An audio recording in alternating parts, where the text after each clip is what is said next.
Magandang gabi po sa lahat. Luzon, Visayas, Mindanao, kung sa kayong dako ng mundo po tayo nagbabalik dito sa ating YouTube channel, Samuel Soriano TV 29, para mag-discuss ulit ng another coins. At ito po ay ating hilig, mangulik na ng barya.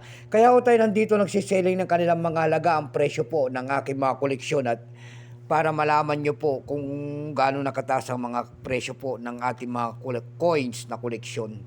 Magandang gabi po sa lahat ng aking mga subscriber. Kung sa kayong dako ng mundo po, keep safe po sa lahat and God bless. Maraming salamat din po sa nanonood doon sa aking FB page. Lahat po na nakapalo doon ay Samuel Soriano po. Thank you so much. Lalo na yung mga nagsisend po ng star right. Maraming salamat po sa inyong lahat. Yan naman po, hindi pa po nakapag-subscribe dito sa aking YouTube channel. Anyayaan ko sana kayo. At malaking tulong na po o bagay ang inyong gagawin. Tulad ng pagpindot ng ating subscribe button, like and share para ma-update ko kayo sa mga latest ko pang gagawin mga video po. Meron naman tayong pag-usapang barya at ito po ay barya po ng mga sinaunang barya pa, year 1960. 1 centavos po, ayan. Nakapanood po ito sa English series, year 1960.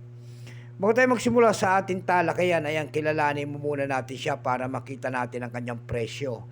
Issue po, Philippines po, period Republic 1946 up to date po, type standard circulation, coins years 1958 hanggang 1963. Value nito 1 centavos po, currency piso 1967 up to date po. Composition niyan ay brass, may bigat lamang 3.8 grams.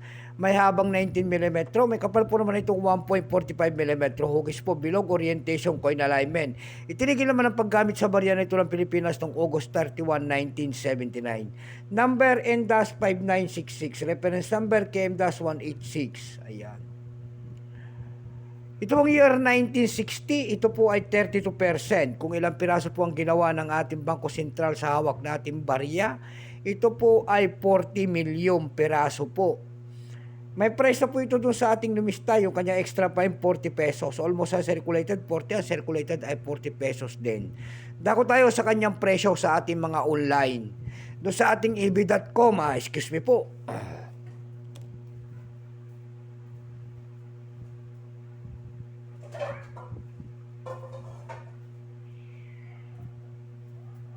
Doon sa ating eb.com po, nakakita tayo nagbebenta doon ng $3.78. Nasundan po ito ng $5 and then 391 pesos. Dako tayo sa Carousel PH. Sa Carousel PH naman po nakita tayo nagbebenta doon ng 100 pesos. Nasundan po ito ng 150 pesos. Yung pinakamalit po ay 60 pesos. Ayan lamang po ating may babaging kanyang presyo sagad na. So hanggang dito na lamang po. Keep safe po sa lahat and then God bless po. At magandang gabi po, Luzon, Visayas, Mindanao, kung sa kayong dako ng mundo po. Keep safe po sa lahat and God bless.